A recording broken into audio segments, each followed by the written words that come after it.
Welcome, everybody. Welcome, everybody, to the Chapter and Verse literary series. Um, this long-running series is produced by the Jamaica Pond Poets. We're based in the Jamaica Plain neighborhood of Boston. We host readings from September through May, but we have our January and February readings on Zoom. The other months of the year, we are in person at the Loring Greenough House, which is actually Susanna Kittredge's virtual background, is a view of the room in the Loring Greenough House where we typically read. That is a historic home going back to the colonial era in downtown, or the central area of Jamaica Plain. Before we begin, and before I start to introduce people, I want to give a special note, though.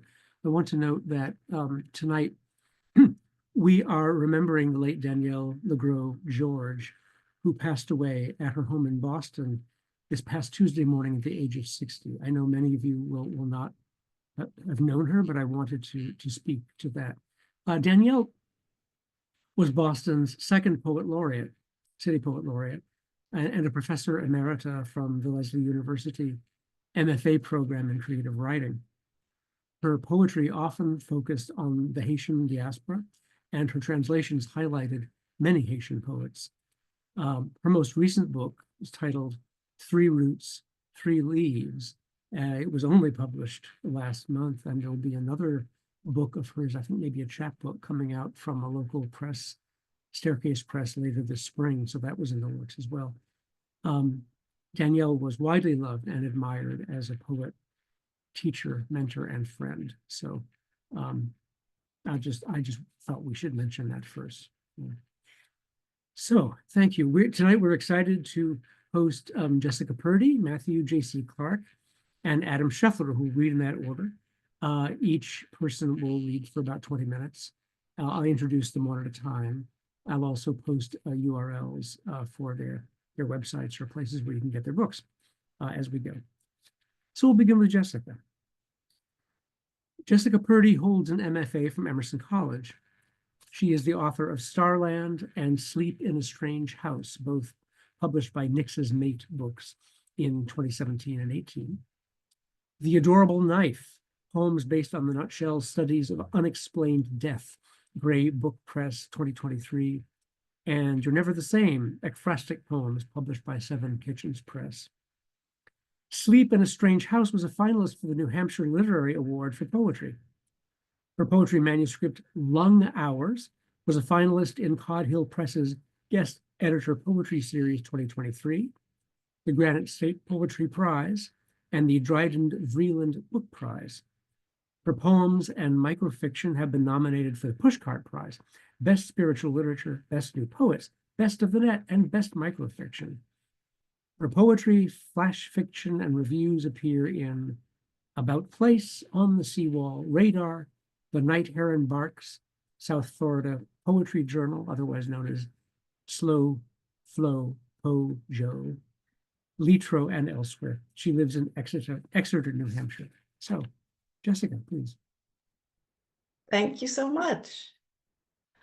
So I'm going to read like one poem from each of my books, and then I'm going to read some poems that have been published but aren't in books yet. So hopefully that format is okay. And I'm going to read some poems that are love poems-ish and some that are not at all love poems. And and some ekphrastic too. So we'll see how it goes. But the first one I want to read is from my book called Starland.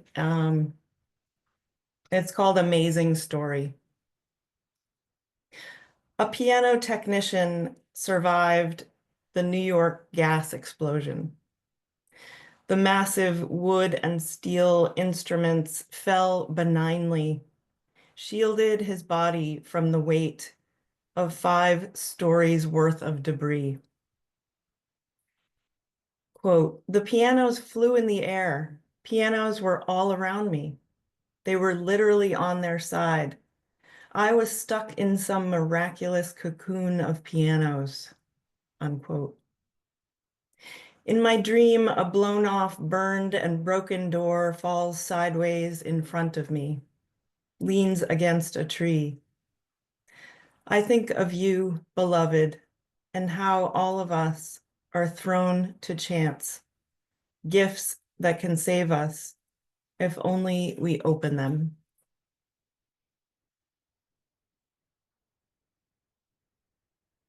So that's kind of a love poem, I guess. Disaster love poem. And this is my book, Sleep in a Strange House, from Nix's Mate as well. And it's the last poem in the book. It's called In What Room of the Soul Do Moments Go? In the kitchen, whose soup on the stove? Whose table with one chair turned as if one more thing to bring? The way a mind skips, forgets, remembers again, the salt, the spoon, something essential. In what locked cabinet do the huddled teacups' shoulders no longer rattle with passing steps? Whose abandoned ceiling has fallen on the mattress? How does the floor fall away under no one's weight? Whose fingers key the piano's long silence? What music is sung to the ears left listening? What roads in the mind do the worst thoughts travel? What pale underbelly passes over the roof's gash? What eye locks on motion? In what room of the soul do moments go? Patient tree roots nudge their knuckles toward the brittle foundation, and the screen door bangs. So that was written inspired by an abandoned house. And so this next one is from my book called You're Never the Same. It's a chapbook of poetry, ekphrastic poetry. And this one is after a painting called Mood Indigo X1, 11. Mood Indigo X1 by Don Boyer, who's a local New Hampshire artist. It's called In March, the River Ice. As if by sorcery, an indigo ribbon shocks the sepulcher of the river's plaster shell, glides into the soft spots, the interstitial space between cranial bones, soaks the water of intuition, spirit water, the baby skull innocence of flexible sutures and fontanelles. Just when we thought the ice had knit together, its crochet weakens. Warmth finds the stress cracks, and like a craze of slow motion lightning, begins its slow reach towards release. Spring is waving us in to the safety of a shore layered in a glue-like dusk, affirming it will come again. Have you ever bitten down expecting shatter, but felt instead molten ice, the indigo mind of water, batik blue, dyed cloth-wrapped mummies, brains hooked out in a line of watery yarn? Have you ever transcended the realm of reasoning into the sensed, the knowing beyond knowing? Felt that bony sheet calcified as teeth, begin to feather as a swan, dissolve into sheep's wool? Insight arrives then, once you stop looking for it. A birth has melted the titanium milk of winter.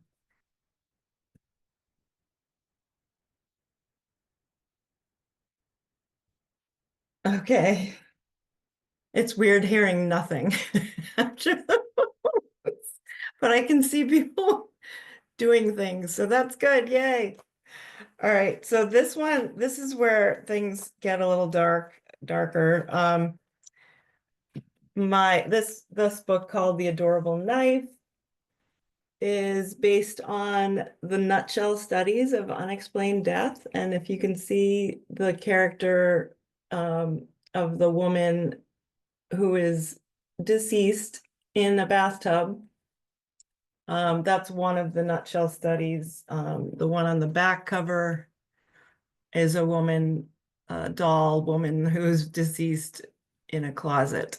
So the nutshell studies of unexplained death were created by a woman in the 40s and 50s who wanted to train detectives and police to become better at observing clues at crime scenes.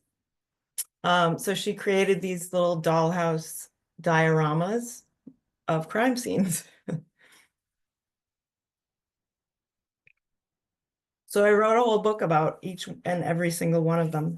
And a lot of them are, well, they're very fictional, based on what you can see in the nutshell. And this one is called Two-Story Porch. And the deceased is named Mrs. Annie Morrison, housewife. The husband is questioned. Harry Morrison is his name. And the neighbor is questioned, Agnes Butler. It was reported Monday, April 5th, 1948. Two-story porch. They often quarreled, her neighbor told police. The husband, a king of his castle, an apartment with a small balcony, didn't prefer her methods for hanging laundry. It should have been a place for him to display his power. She must have fallen from the chair she stood on as she clipped linens to the line, he hinted. He'd been inside after all, only heard a noise and came running to find her body bent in cruel ways, face down on the ground below. But on close inspection, you could see the nail loosened from the railing, as if a force had been strong enough to push the wood from the flooring with a squeal as metal extracted from wood. She had protested against his need for her to follow his religion. A king needs to punish, humiliate. His balcony where he imagined speaking to his people. Her shrill voice exclaimed his failings.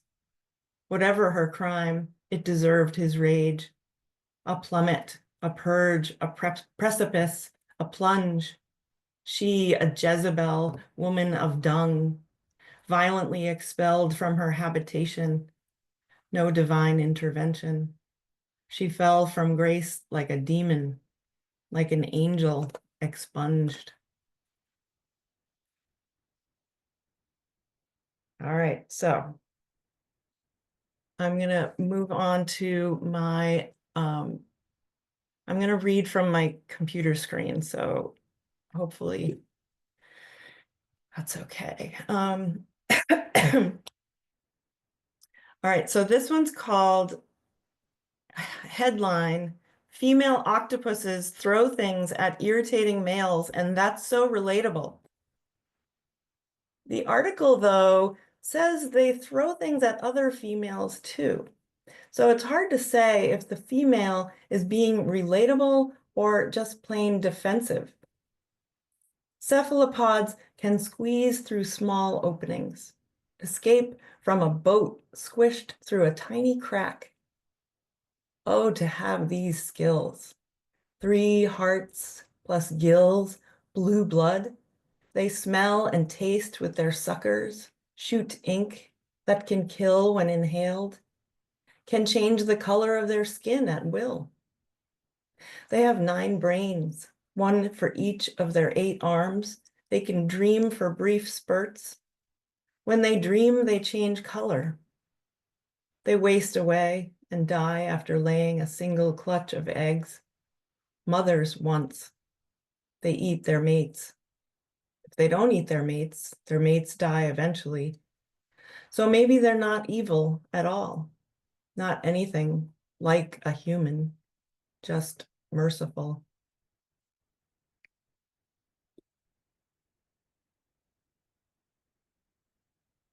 All right, so then this next one is called As and Darrow. And Ann Darrow, you might need a reminder of, I had to look up her name. She was the blonde woman in King Kong who King Kong falls in love with. So this is from her perspective. It's a persona poem. As Ann Darrow. Too many hanging grapes and gauzy dresses kept me admiring my own face in the mirror. I was so small I could be pocketed, palmed, belly poked. Pout and smile, paint and highlight. What did men want from me? I gave and gave, never knowing the pedestal's chains held my wrists so tightly. I wanted more. What animals men are, sniffing around my neck, inside my eardrums. I'd withstand drips of saliva to have them worship me. Never mind their faces were giant and pockmarked, fingertips as big as my abdomen, reeking of whatever they were drinking. I'd lay my ear against their chests to hear the speed of their blood, as if maybe I'd hear the monster in them dying, as if maybe that would show I'd cared.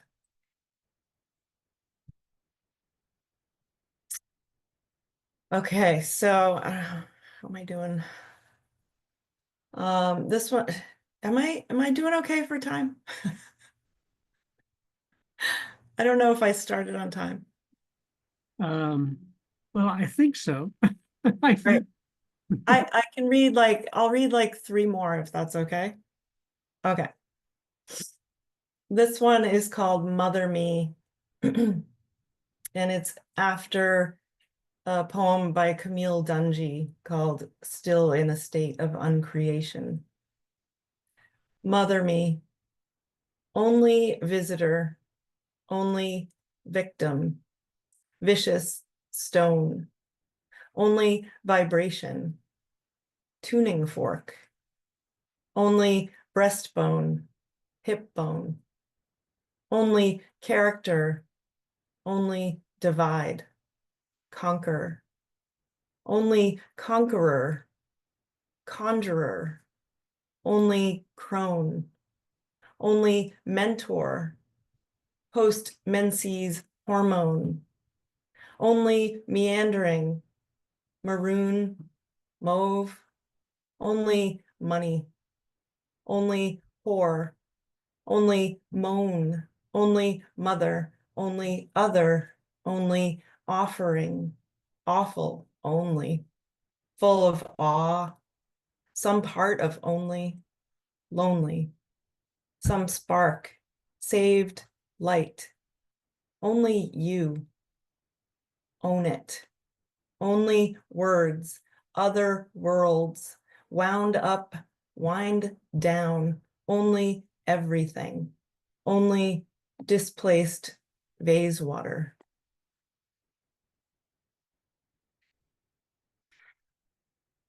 All right. This one is called If Fire Could Dream, and it's in Feral, a journal of poetry and art. And it it came out before the LA fires, so it's kind of strange timing. But all right, so it's called If Fire Could Dream. It would be a long, if fire could dream, it would be a months long drought in the dream. It would be smoke on all horizons. It would be dumb luck of struck match. It would be the arrow pointing at red. It would be structure fire, brush fire, car fire, tossed cigarette. It would be target practice with a machine gun in the woods. It would be the anger of a woman who has said, I feel I'm not being listened to. It would be the frothing of horses' mouths. It would be flint against rock, spark of a welder's torch, or a train's brakes. It would be smell of gas and a flipped switch. It would be the pyromaniac with flames in his groin and hell in the flat screen of his eyes. It would be an anxiety dream of women's tears to threaten it. It would be nightmares of rain that comes in the night on sweet feet, drizzling the dry leaves. It would be a soak in a tub. It would be the smothering blanket of a dead libido. It would be her question, am I capable of love if my tears are made of ash?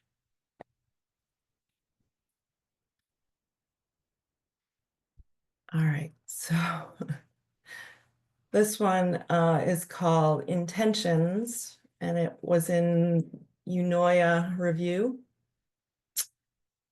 Intentions. So this is where you personify something. So intentions becomes personified. I sit down at my kitchen table with my intentions after a long absence. They have come to the door after I notice my lack of visitors. Our friendship is based on luck, wild hares, and cruel fate. I open my heart and receive a smattering of praise, suture my chest as I sign all of our old contracts in blood. We are reconciled, have tea in cups crusted with inscrutable predictions. The dishwasher has failed to do its one job, and I still can't read signs. When my intentions are angry, they arrive unannounced in my dark bedroom, shake me awake with a violent hand on my shoulder. Crushing my clock, they mock my need for sleep. I cower in agreement, nodding my head, yes. I raise my arms, protecting my face from blows. Going to work, I avoid them in my car, veering around them as if they are two crows eating roadkill, their folded wings opening in escape.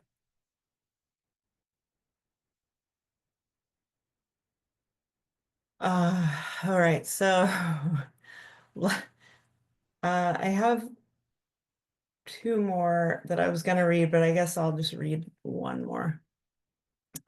It's a prose poem, and it's in McQueen's Quinterly. It's called, Does It Remind You of Anything in Your Own Life? I don't know what's on my mind lately with the fever that broke and the sweat soaking the sheets.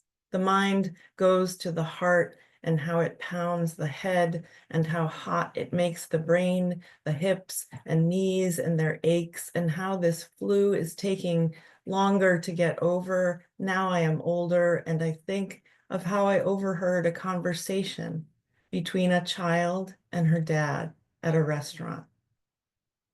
Because the mom wasn't with them, I assumed he had to be going through a divorce, and she asked him, without guile or fear, when will you die? Which made him pause, as if maybe offended or defensive, and he said, I won't die for a long time.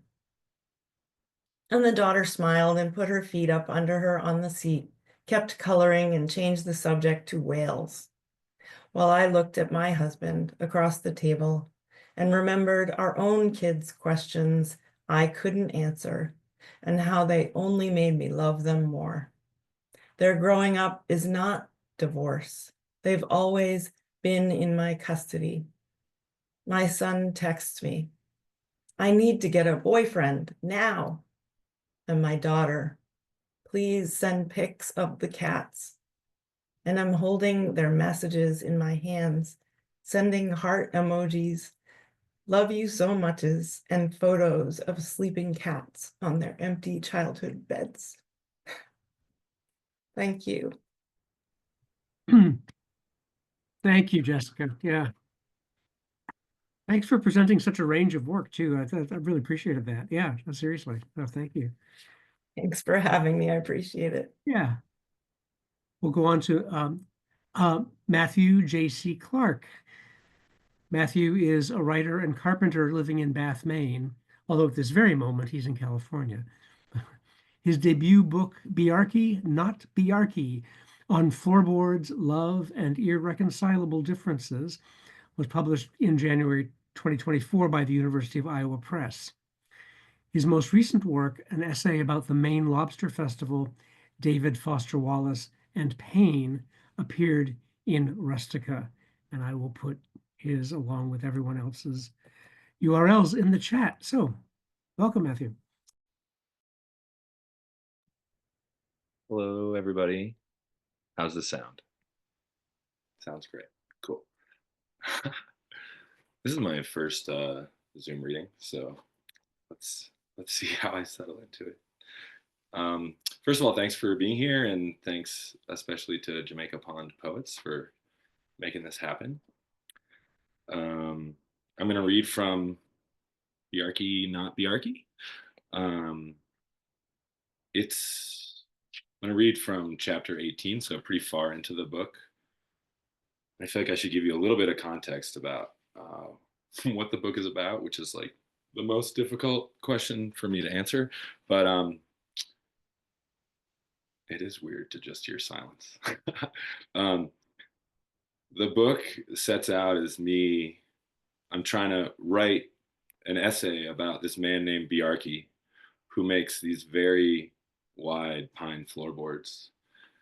So wide that it's questionable whether or not they really exist. But I become pretty enamored by them and by Biarchy, who is about 5 or 6 or 8 years younger than me. He's a young guy from New Jersey, and he moved to Maine and bought this place, the Woodmill of Maine, that manufactures these wide pine floorboards. And he did so without knowing shit about wood. That's a quote from him. So that was something that I admired and also something I questioned.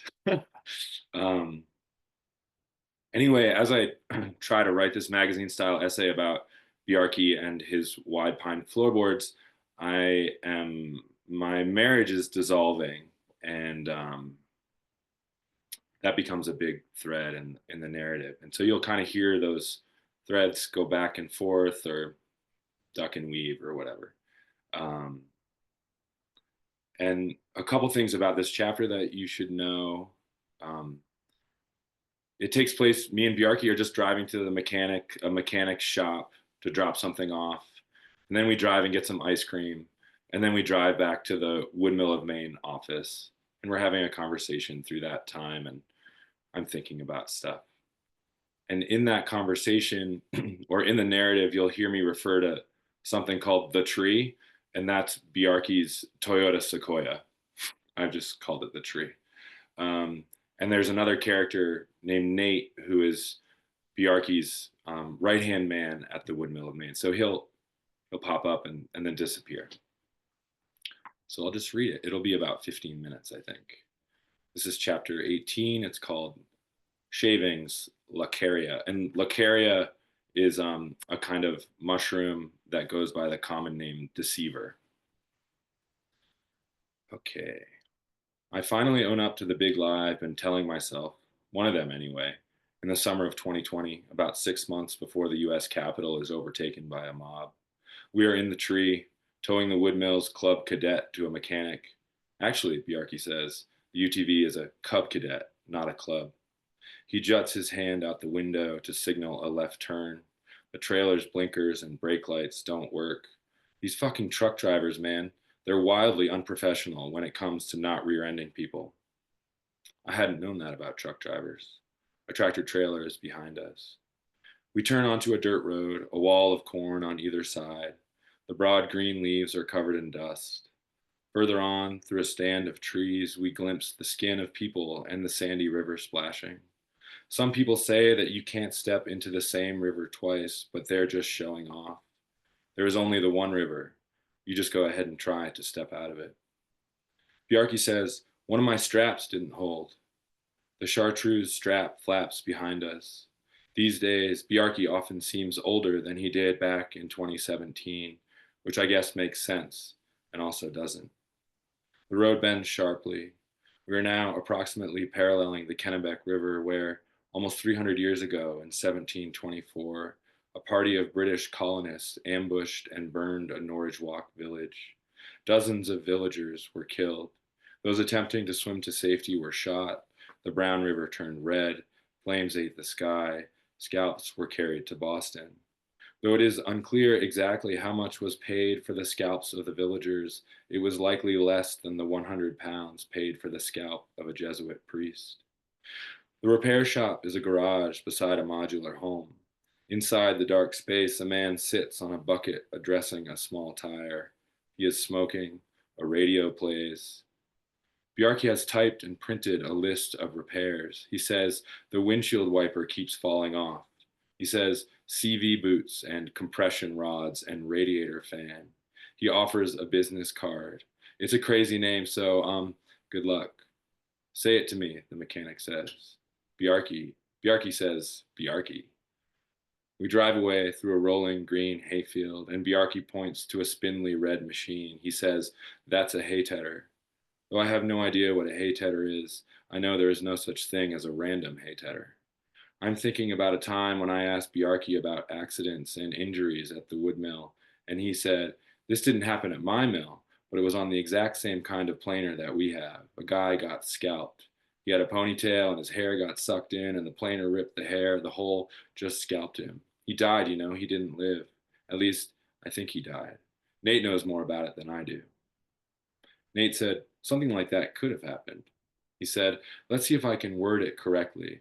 I don't know if Bjarki embellishes, or sometimes I'll be like, 'Dude, that's not true at all.' And he'll be like, 'Yeah, it is.' And I'll be like, 'No, it's not. He's just telling a story.' A hay tedder flips cut hay to facilitate its drying. It's so funny, Bjarki. When I started writing that magazine style essay, I don't know, I was like, the Woodmill of Maine is this badass company that sells these badass boards, but you maybe only do one floor of 20 inches a year." And while it's true that Bjarki never explicitly said that the Woodmill of Maine sells a ton of 20-inch wide pine floors, they have obviously sold some. I've held those boards. I've felt their heft, hooked them with a diamond jig, swallowed them uncooked and whole. The human brain is a wondrous understatement. Tell me where I can find consciousness. I'd like to go there and touch it. I have recently dreamt of an Indian who breaks down my door. He may or may not be there to reveal how my unconscious is only filled with old tropes. His head is as large as a 5-gallon bucket.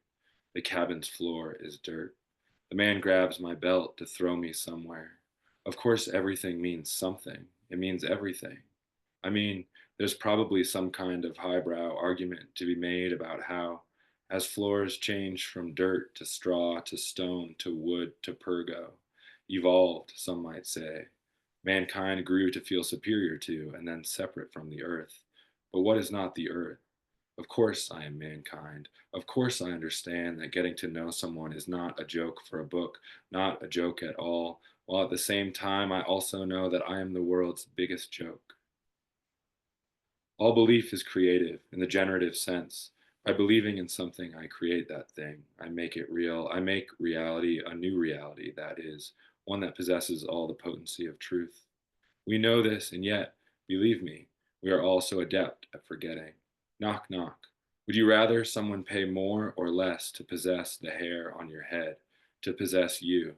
Do not think that I am trying to absolve anyone of anything. I'm just saying, the ice cream place is along here someplace, Bjarki says. He says most of the orders the Woodmill of Maine takes for 20-inch wide pine boards are not composed exclusively of 20s.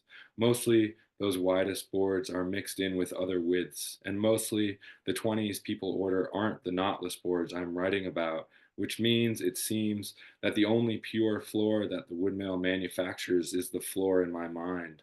Obviously, I guess, which means that I have been writing all this time about something that is emphatically not the woodmill of Maine, which raises the question, what is the woodmill of Maine? Metaphorically, this is easy enough.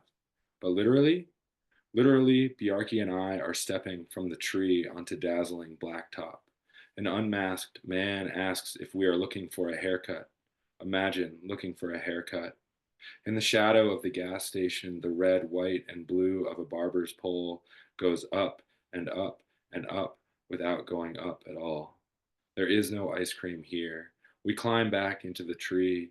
This July will be the hottest in Maine's recorded history. It is discomforting to know that I'm contributing to the setting of so many records that I prefer went unset, but at the same time, what is one to do? For every gallon of gasoline that burns or combusts or explodes or whatever it is that happens under the Sequoia's hood, we travel between 13 and 17 miles. It's called Frederick's. Here, the mint chocolate chip is the green kind. Bjarki orders hard chocolate in a waffle cone, but they are out of waffle cones, so he gets a sugar cone. We lick, we taste, we swallow, we carry the boards into Robinson Street. Robinson Street is the house that my wife and I had bought. We carry the boards into Robinson Street together, splitting the weight of each stack against our hips or across our shoulders, a kind of bridge between us, two men working, talking a little shyly, and all the while I admire each board's specific nuance and grace. The lighter sapwood, the darker pith, this is years prior. The small black knots set like rocks in a stream, spooling and spinning the annual growth rings about them and from them. Board upon board upon board we carry them, the trace of pine dust soft as we carry them, our noses twitching back sneezes, sweat stinging our eyes and falling in drops, becoming on the board's faces circles vibrant with contrast and color and definition, illuminated as if by a magnifying glass trained to a previously unfocused spot on a page. How I'd like to speak with that young man now, to me, I mean, to hold him. It wasn't the board's fault, or the woodmills, or the fasteners, or Nate's, or Bjarki's, or mine, not really, not exclusively, because I'd insisted on laying the floor as tightly as possible, taking special care to eliminate all the gaps and separations between boards. When the Pines' Matthew Clark increased and the floor began to grow, the edges of each board had nowhere to go but up. Nowhere, not ever. Suddenly we were drinking out of cups. In several places, the cupping was so pronounced that you'd be walking along gracefully and wham, a foot ambush. It was like something that had been foretold, something out of Aesop, both metaphorical and hysterical, like everything, I guess. It's funny, though my obsession with gaplessness is apparently highly particular, because the original 170-year-old boards that remain on the second floor at Robinson Street have gaps a mile wide, and those gaps don't bother me at all. In addition, those original floorboards are hemlock, not pine, as I may have earlier led you to believe. The subfloors at Robinson Street are pine, and the sheathing, and some of the framing. I suppose you could say that all deception creates separation, from yourself maybe, or truth, or the world, a gap filled with old rags and the husks of ladybugs, and needles, and nothing. But I suppose you could also say that nothing is not a deception, that there is only separation. By moving in and living upon that choppy sea of pine, by not doing anything to fix the floor, by proceeding as if nothing had happened, I mean, it was as if nothing had happened, except something had happened. So she moved out? Yeah. You single? Married still, but separated. I'm sorry, I didn't think. Communication, bro, I say. Communication. In retrospect, I wish I hadn't said bro. Bro didn't really feel like me, though it must have been. We are back at the office now, just the two of us. Bjarki says, I've been basically single for 8 years. You can do whatever the fuck you want, and you don't need to report to nobody. I say, I don't think I want to be single for the rest of my life, but I don't really know. Bjarki nods. He recounts the trauma and possibility of the dating world. The dating world. He's trying to cheer me up. Shit, he says, I got to hit the road. But then he doesn't hit the road. He asks about the book, and I talk about the process of transcribing voice memos, and he says, I don't like talking about myself. That's like me, too. He says, anyone who talks about themselves always ends up sounding like an asshole. I say, I'm not trying to make you sound like an asshole. He says, I know, but I'm not sure that he does know. Or really, I'm not sure that I know what I'm trying to make Bjarke sound like or look like, besides him or me, whatever we are. And so, in an attempt to reassure us both, I say probably way too much about the everyday heroics of an eggplant. I'm serious. There's so much courage in the morning. The sincerity of my feelings on this point rains from my eyeballs. I'm leaning against the pine counter and leaning back from the pine counter. I mean, I definitely don't want to make Bjarke look like an asshole. I don't think he is an asshole. He isn't an asshole. But at the same time, I know how easy it is to make anyone look ridiculous. Everyone is ridiculous. Although, of course, I'm not saying that all assholes are necessarily ridiculous. All assholes are beautiful. That is, all assholes are beautiful except for me, for I am quite exceptional. Unlike the rest of you beautiful world betterers, I am the asshole within the asshole, the most superior, the best asshole. It's dark in here and it is not funny. I suppose I had thought that my book, the book, by making the world a better place, would allow me to escape from the asshole's asshole and achieve goodness and worth finally. It was my own little hero's journey. Of course, it was also an impossible project. I knew that, just like the remodel of Robinson Street. That's why I dreamt it up. Dear Hemingway, I have never written one true sentence. But if we are not here to make the world a better place, then I do not know why we are here. And yet I am quite certain why. And yet I do not care why. And yet there is nothing more important than why. And yet there is no why. And yet there are more whys than I can dream. And yet 1 + 1 does equal 1. And I love ice cream. And whose fault is that? They say that objects in the mirror are closer than they appear, but in fact, those objects could not be further away. Forgive me, world, for though I know that I am a part of you, I also feel so far apart. One of the greatest sadnesses I have known is my inability to love you constantly, to love us constantly. Forget the ticks and the senators, the noose and the scalpel, even the deceiver Lacaria and the clarinet, and the calm and smashing oceans I have met with indifference. The miscarriage occurred in spring, early in the term. The sounds of pain came first. Then there were phone calls. There was ibuprofen. For some time, there was the absence of sound. Then I heard a body moving. I heard the toilet. Later, I saw spots on the floor. Later, we did not speak of it. Perhaps we have never spoken of anything. What, for heaven's sakes, have I done to my liver? I must eat less bacon, use shampoo and a loofah, get serious. My therapist, after each of our sessions, she sterilizes her office with bleach, our fathers, and fumigation. A polished stone hangs from her neck. I'm telling you, I'm her most interesting and incurable patient, superior to all the rest. In fact, I'm so pathologically good at being me, she's writing a whole book on the subject so that after you finish my book, you might actually figure out the real honest to God Rangoon about us all. That's it. Wow. Wow, thanks, Matthew. Thanks for putting up with reading all by yourself in a room to a screen full of faces, you know. Really layered writing, really fascinating. So thanks. Thank you very much. Yeah. Oh. Adam Scheffler is an assistant professor of poetry and creative writing in the English department at Wichita State University. He is the author of 2 books of poetry, A Dog's Life, which won the 2016 Jakar Press Book Contest, and Heartworm, which won the 2021 Moon City Press Prize. His poems have appeared in the American Poetry Review, Poem a Day, Verse Daily, Rattle, Narrative, and dozens of other literary journals. Adam grew up in California, received his MFA in poetry from the Iowa Writers Workshop, and his PhD in English from Harvard. So, Matthew. Hello. Can you all hear me okay? Well, hello from Wichita, Kansas. It's nice to be back in Boston in spirit, sort of, here. I left for this job in August, so I haven't been back to the Boston area since then. So it's nice to be with you all on Zoom. So yeah, thank you to Chapter and Verse and to David and Dorothy for having me. And it's great to be reading with Matthew and Jessica.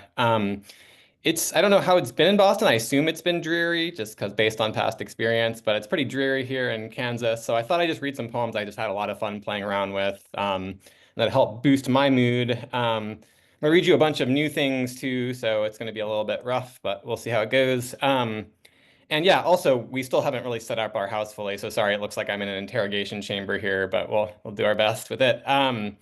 So the first poem I'm going to read you, it's modeled after this poem by Doug Lang, where he sort of did like dark versions of fortune cookies, and I just wanted to try my own version of that. So this is called Fortune Cookies in Hell, and each line of the poem is supposed to be like a fortune cookie that you would get in hell. So Fortune Cookies in Hell, it's in sections. Number 1. An ugly, dull, and needy person will be coming into your life. Debauchery in its various forms appeals to you. Doubt all your relationships. You don't deserve to, but you could always do better. Avoiding self-knowledge is a lifelong process. Soon life will become more distressing. 2. Tonight you will be instructed by lust. Take the low road through the swamp, listening to the bullfrogs. The value lies not within any particular thing, but in the cash register's ding. There is nothing more tedious and unattractive than kindness. 3. When your heart is pure, your mind is slack. You are being offered the dream of a lifetime. Say no. Never finish old tasks. Don't even think of them. A bumpy, brief journey. Low expectations. 4. The barbarity of one century is the superiority of the next. The savagery of one century is the subtext of the next. The wisdom of one century is forgotten in the next. 5. Let the toilet flow into the sea. Some things are meant to be. 6. From listening comes boredom. From speaking, delight. Only if your desires are extravagant will they be granted. Cruel words break no bones. Smart words leave no evidence. The truly generous give away both kidneys. Sweep heaven's pennies from your doorstep. 7. You will find a great emptiness inside daily routine activities. You will always hesitate to tackle the simplest problems. Your love life will be happy, harmonious, and dull. Your success will astonish everyone.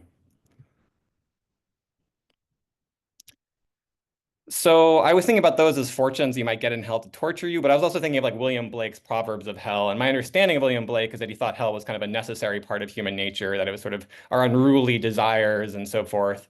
And that, it sort of need to be integrated with the heavenly, more like Apollonian, more order-based side of us. So basically, I thought I wanted to have some advice that was not necessarily all bad advice and might have kind of point to it sometimes. So I was sort of playing around with that.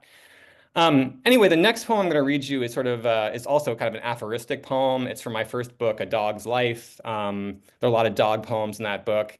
And this poem I was really proud about because it was reprinted in the Bark magazine, which if you don't know that, it's like the premier magazine of contemporary dog culture. So I felt like this is a big brag for me in my life is that I had this poem in the Bark magazine. So I was very happy about that. It's just called Get a Dog. So here's the poem.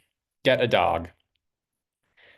It's good to see someone staring up at your nude body without a sign of interest, and to have someone to share all your vices with, giving a tithe of 10% of all snacks. Yes, it widens and inflates the soul to give regularly and not to feel braggy about it, and to be allowed to bury a loved one in your own backyard for once, beneath the outhouse of their own favorite lemon tree. Even to see your yard riddled with curious holes the gophers and snakes move into is healthy and reminds you you don't really own anything, and gives you an excuse to be outside alone without getting lung cancer or frightening the neighbors by your wish to be introspective. And who but dogs will teach you an appropriate fear of small children, or how to perceive the ghost world of secret smells like ESP, so no two fences can be passed without admiration, or pull you into the chase like a nature show where you can hold the tiger back at the last second, so everyone can go home, but still allow it all the joy of the hunt. Okay, so I like writing poems of praise to things that are kind of gross or ugly or hard to praise, where there was some resistance to writing an ode. So this next one is a poem of praise to a cockroach, and it's modeled on Christopher Smart's 18th century poem to his cat Joffrey, where each line begins, "For I will consider." So yeah, this one is called "For I will consider this cockroach Belinda," after Christopher Smart. For I will consider this cockroach Belinda. For at a single day old, she could run as fast as her folks, though the size of a speck of dust. For I don't even know if she counts as an animal, which fills me with delight. For she's more believable by far than any angel, and when she dies, we'll stick her feet up in a fuck you to the heavens. For my heart quickens for her more than for spring bulbs. For even a jaded senator will shriek with Belinda in their hair. For Belinda means beautiful in Italian, but bright serpent in Old German. For she is older than the Triceratops. For you cannot lay siege to her as she can live for weeks without food in her palace of pipes, her Versailles of drains. For she's commingled with midnight and found only ashes. For the other night I found her in the sink like a tiny Vishnu waving her many arms. For I watched her creep up the curved side of the sink like a monk in silence. For I watched her squeeze her limbs like broom bristles into the drain's black cave. For I studied the bone white of the vacated porcelain in amazement. For beneath disgust and terror, strange joy.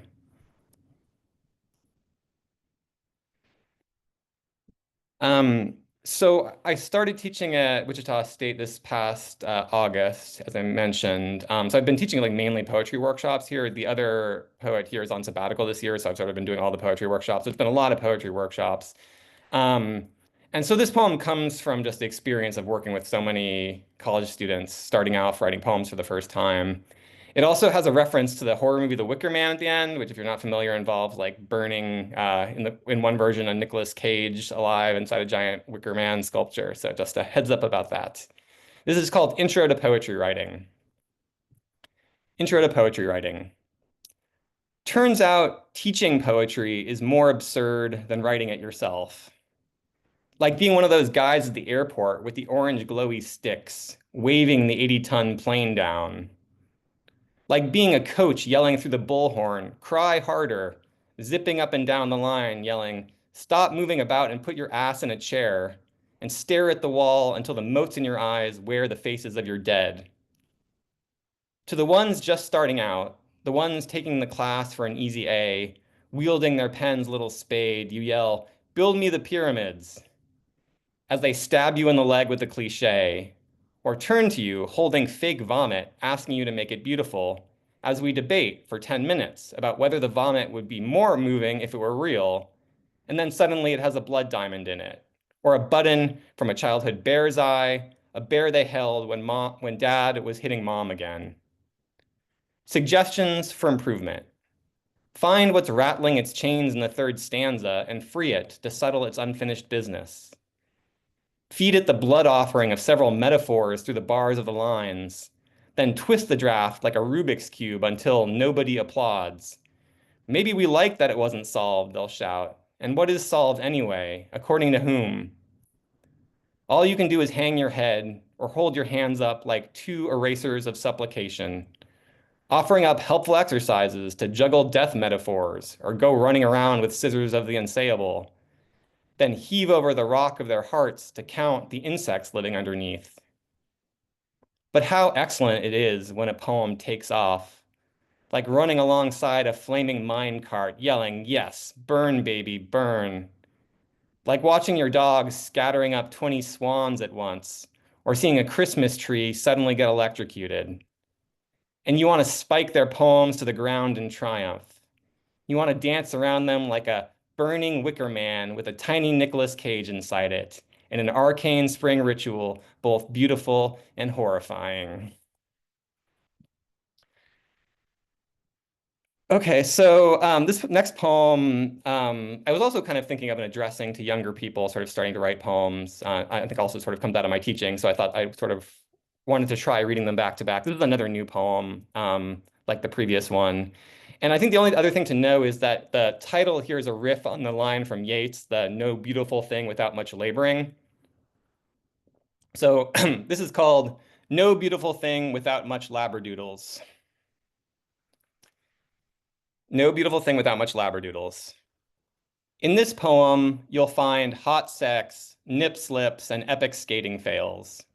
You won't find a grown man weeping over roadkill or sneaking up on you with blow darts of iambic pentameter.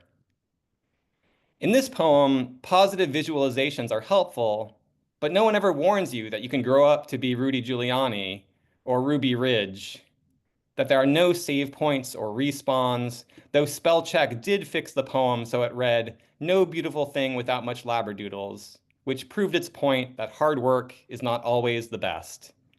Just ask John Henry or Mary Curie, Bernie Madoff or Adolf Eichmann, or the Nobel Prize winner whose bestseller rank is 1,080,008 on Amazon. Meanwhile, the trick to having a good beard is staying very still and avoiding hair salons and employment, while the trick to a good waterfall is having a secret cave behind it. A poem is like that too. The cold shock of there being no 4K HD or nachos. Then suddenly you're in a room of pleasant darkness with all the people you've ever loved and lost touch with out of lazy life inertia. Which is why I spin tops upside down, why I maintain a wolfiness level of at least 1.5%. So, kids, just starting out on your long acquaintance with despair, read more poetry. You too can become one of those signs with many arms, pointing to every place of greater interest.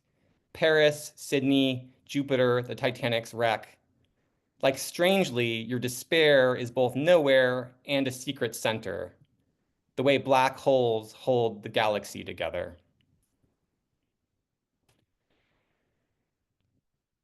So I thought I'd read you just a rhyming poem next. I try to write poems that are in a form occasionally just to have a, I don't know, try for the challenge of it. And so this one is also, it's a rhyming poem, but it's also a found poem. It's composed entirely of the language from signs along this one road in Florida called US Route 41 or Tamiami Trail. There were so many weird, evocative, strange, disturbing signs I saw along that road. I wanted to kind of gather them all together into a poem.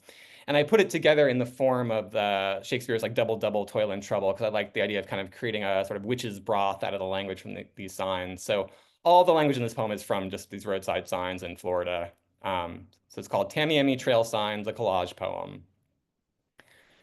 Modern beauty, post office, Lord of Life, foot specialist, vanity alteration center, injured walk-ins welcome, enter. Authentic hair, wings, goodwill, pick and run, and wigs to thrill. All day happy hour, hearing aids, payday loans, and summer shades. Jack, Hart, Jill, free parking here, Valentine cards and bondage gear. Summer spa, come find your bliss, vapes, detox, dialysis. 24/7 shooting range, cash for gold and need spare change. National cremation, chakras store, psychic, bail bonds, Glocks, and more. Easter service, tickets sold. Now just sit back, relax, behold. Okay, so I have like 3 poems that seem like they were maybe fitting for Valentine's Day. So I thought I'd read those next and then just one poem after that, and then I'll be done. So for the 3 poems, for the 3 Valentine's Day poems, the first one sort of fits with my wanting to praise kind of gross things. So and trying to figure out a way to make them, if not beautiful, at least to celebrate them in some way. But I thought this would also be just a fun poem to read on Valentine's Day. It's called Ode to a Used Condom in the Park. Ode to a Used Condom in the Park. I like to think of them fishing you out, then hooking you on, their freezing hands fumble crinkling at your difficult package. Their horny carefulness almost makes me love them. And though I know they should have tidied you up, urging you in past the flapping door of the metal bin, that too is good, reminding me how all role models are temporary, all loves flawed and sketchy.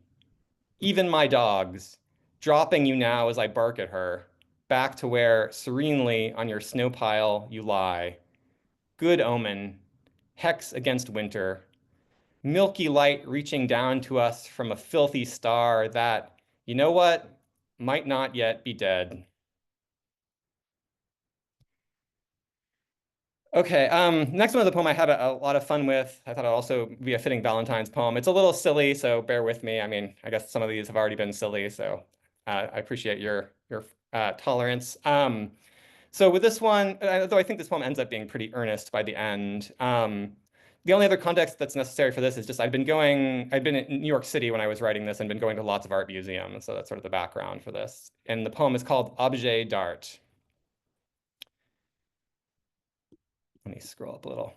She said my butt was a piece of art, and I imagined my butt suspended on wires next to Starry Night, or hanging over the starving Giacomettis, making people suspicious with its plumpness. Or better still, my butt on the MoMA's top floor of contemporary exhibitions, where almost anything goes, and my butt would be the least noticeable thing. Unless they were hiding out at the Met in the Greek and Roman section among all the fake but idealized butts. That would put mine to the test of whether her words were inflated by her love of me, or whether her love of me was inflated by my butt. The way my butt is inflated from my running every day up and down hills, studying the secret of curvaceousness. A secret even to me, as I didn't think much about my butt's status, nice or no, until she said so. It being invisible to me, below my back and above my legs, like a secret weapon that's so secret I didn't think about it, as I sat on it, writing my whole dissertation. Or even after too much running, putting an ice pack on it, plunging my butt into winter when summer was all around us.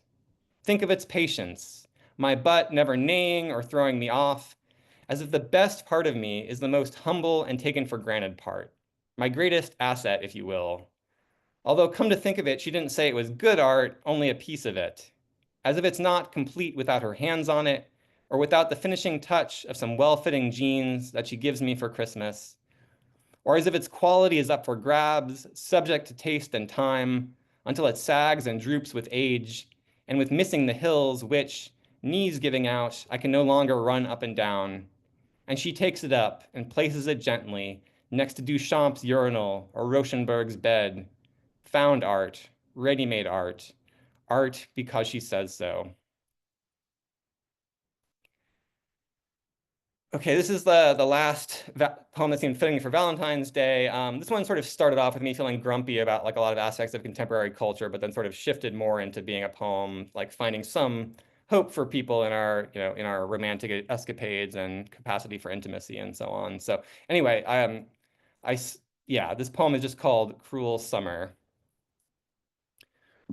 Where is the teacher we were promised? Not just a series of tricksters and papier-mâché golems sagging apart as they blurt smarm their hot takes for the likes. Yet, the tenderness I feel for our bodies still outweighs the disdain I feel for our words. Let's do trust falls with midnight, leap into swimming pools filled with green jello from which we climb out like sticky afterbirths. Let's tell each other of wetting the bed and other mediocre humiliations, as if our loneliness were not grotesque piñatas spritzing stale candy into each other's faces, or musical instruments we pluck, wooing each other towards the rickety balconies of our smiles. Let's press our skin together and kiss up and down the fault lines of the lies and redactions called our life stories, like tape holding our bodies together, until we come to life like a kite or booster rocket, until we shiver together into the opposite of shattering. Okay, so I'm just gonna read you one last poem.